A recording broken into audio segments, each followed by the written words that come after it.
Hey there, and welcome back to the Board Game Sherpa, the channel whose goal is to take the fear out of learning new board games and put the fun back in. Thanks to the pandemic lockdown a couple of years back, my wife and I really got into playing board games together. I mean, I'd already been into it for a while, but the lockdown helped her get into it. It started off as her feeling pity on me not having my regular board game nights with my friends anymore, but once we started playing, we started finding games she actually enjoyed, and it just grew from there. And I'll tell you, we've bonded even closer than we already were because of this. So I figured I'd share some great two-player games with you guys for those days when you can't find a large group to play board games with, or you just want some one-on time with someone, perhaps your wife. So let's cue the title and begin.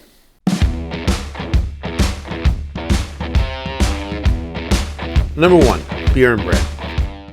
Beer and Bread is a two-player game from Capstone Games that takes about 30 to 45 minutes to play according to the box, which is a pretty good estimate. The basic concept of the game is that there are two neighboring villages on the lands of the monastery. Each village is famous for making beer and bread. The problem is that both villages share the same ingredient resources: water, wheat, barley, rye, and hops. And both villages are trying to produce the highest levels of both beer and bread over the course of the next 6 years. Every year, players are dealt 5 random beer or bread cards that are played in alternating turns. They choose one of 3 main actions they can take with their card. They can harvest resources based on the top of the card, they can spend the resources to produce beer or bread based on the middle section of the card, or they can update and clean their village based on the bottom section of the card. Harvesting or getting resources is pretty straightforward. If you have a wheat and a water resource on your card, you get those tokens, which you then place in your 3x3 storage unit. If you don't have any more space in your storage unit, you have to offer those overages to your opponent. This action has a really cool feature that when you get resources, the cards you play throughout the year interact with each other. If your current harvest card has an ingredient that is also on your previously played harvest card, then you get your current ingredient plus any ingredients that were on the same previously played cards. It makes more sense when you're playing it. Produce and sell. This is where you see if you have the ingredients on the middle section of your card and trade them in to produce either beer or bread. Once you do that, you put the card face down in your bakery or brewery until you sell them. Now, unless you upgrade, which we'll talk about next, you can only have one item in your bakery or brewery at a time, which brings us to upgrade and clean. This is where you can upgrade your village. The bottom section of your card has things that can make your business run better. You can have additional storage for either your ingredients or finished products, so your bakery can hold 2 produced breads instead of 1.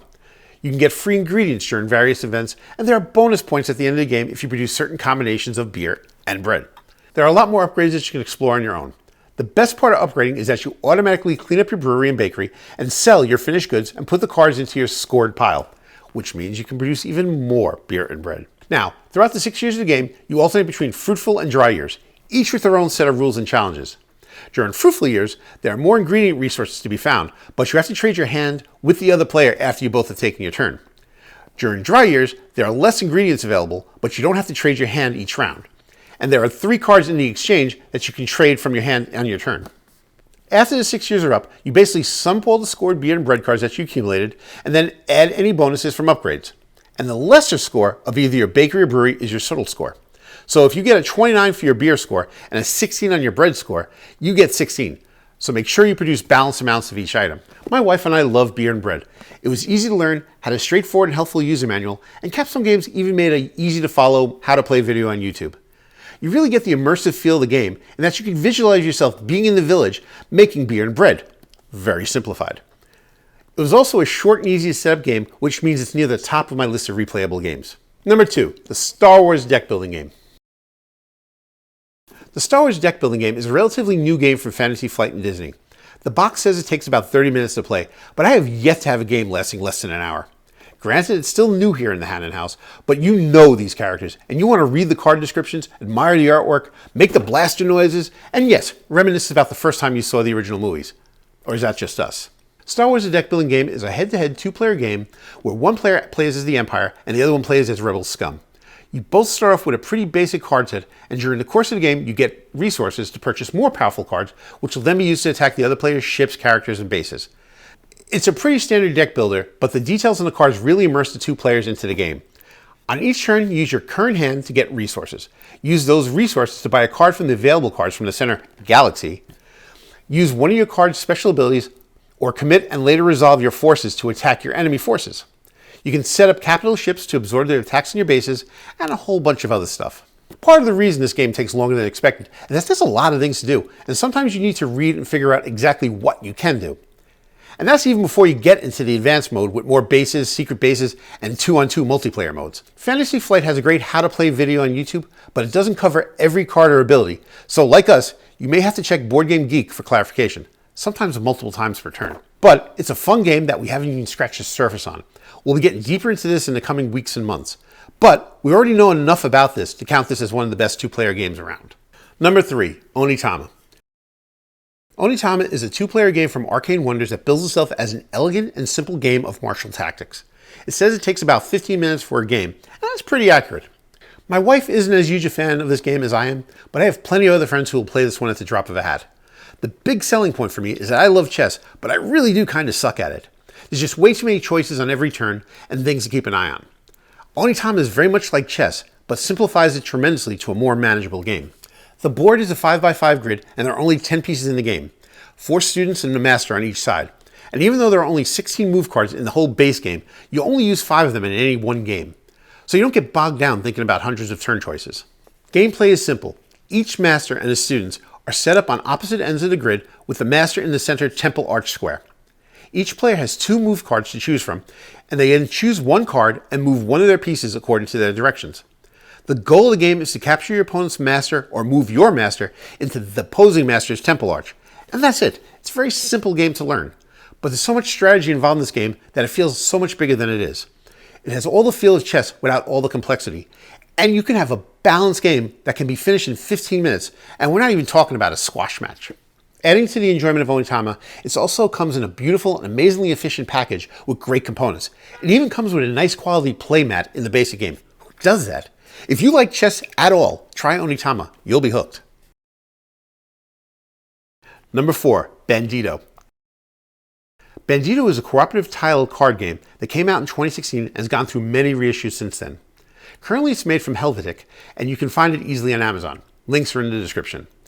Gameplay can take 2 minutes if the cards work in your favor, or it can take 20 minutes if you have to play through all 69 cards to the end.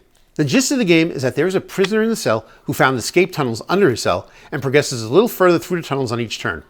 You and your partner join forces to use one of the 3 tiles that each player cycles through to close up all the tunnels that the prisoner is running through. Each new tile could open up more tunnels or close the escape route. So the longer it takes to get them all closed, the crazier the game gets. If your tiles run out without closing up all the tunnels, you lose. I'm betting Bandido is not on many people's top 2-player game lists. First, it's not officially a 2-player game, but it really should be. Anytime I've played it with 3 people, it's been a disaster, and I won't do it anymore. Folks get frustrated and either rage quit or play a tile to force a default loss. It could be played solo, and I've done so many times, but it's just not as fun. Board games are meant to be played with others. Otherwise, you might as well play video games. Part of the charm of Bandido is that when you think you're about to close out all escape routes, your partner goofs up and opens up 2 more tunnels. You aren't allowed to show each other your cards, so God knows what the other players are going to do, which keeps you on your toes. I first discovered Bandido on BoardGame Arena during the height of the pandemic, and I probably played it over 1,000 times. The last few years, however, it's been harder to find someone to play with online, so I just bought a physical copy. And it's a great game to break out between bigger games at game night.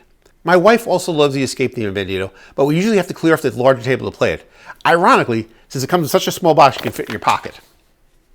Bandido scratches the same itch that Tetris does for me, and so closing lines with the perfect piece. But it does so with a great theme. Closing lines on Tetris is fun, but why exactly are you doing it?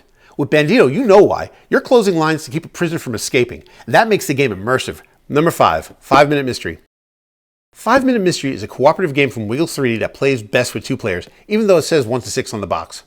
One person needs to find the clues, and another needs to mark them using this really cool thing called a codex. All within the 5-minute time limit. Any less than 2 people, there are too many things to keep track of, and any more than 2 people, it's just getting really crowded looking at one room card for the clues. Gameplay is pretty straightforward. You choose the case file you're working on and randomly select a hidden culprit, or multiple depending on the case file. Once you have the setup done, you start the timer for the time set in the case file. There's an associated free phone app, or you can just use a normal timer. You take a room scene card and you have 5 hidden images in the card. Each image has 5 different variations, so when you find a specific version of the image, you select the variation on this really cool looking gadget called a codex. Once you've found all 5 images, you compare the pattern you put on the codex and the back of the room scene card. If the 2 match, you get a clue card that tells you what feature the hidden culprit has or doesn't have, like a pocket watch, glove, monocle, etc. Then you go through all the possible suspect cards and either keep all the cards that have that physical feature or remove all the ones that don't have the feature. Then you start over with a clear codex and a new room scene card. And you keep doing this until you have a final suspect or the timer runs down. You then make your official guess, and if you get it, you win. This is the game that made the pandemic lockdown bearable for my wife and I. She loves this game and it will always be her first choice to play. The artwork is really fun and the game timer really forces you to focus on finding the images. You really are a team that works together to get everything done in the time allotted. There's some timer stress, but it's a fun stress since it's cooperative. When you solve the case in time, there's no better feeling and high fives are plentiful. And during the pandemic lockdown, it really helped take our minds off things and work towards solving crimes. And that's my top favorite two-player games. Yes, I know some of them aren't officially two-player games, but they should be. But then again, I'm not the board game police. As long as the game is fun for you and your friends, do what you want. I could easily come up with another 5 two-player games, but I'll save that for a future episode. These are the best I have for now. So throw your favorite two-player games in the comments. I'm always looking for new ones and would love to see what you have.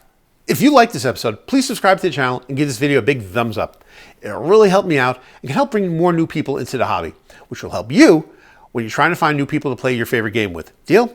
All right, see you next episode.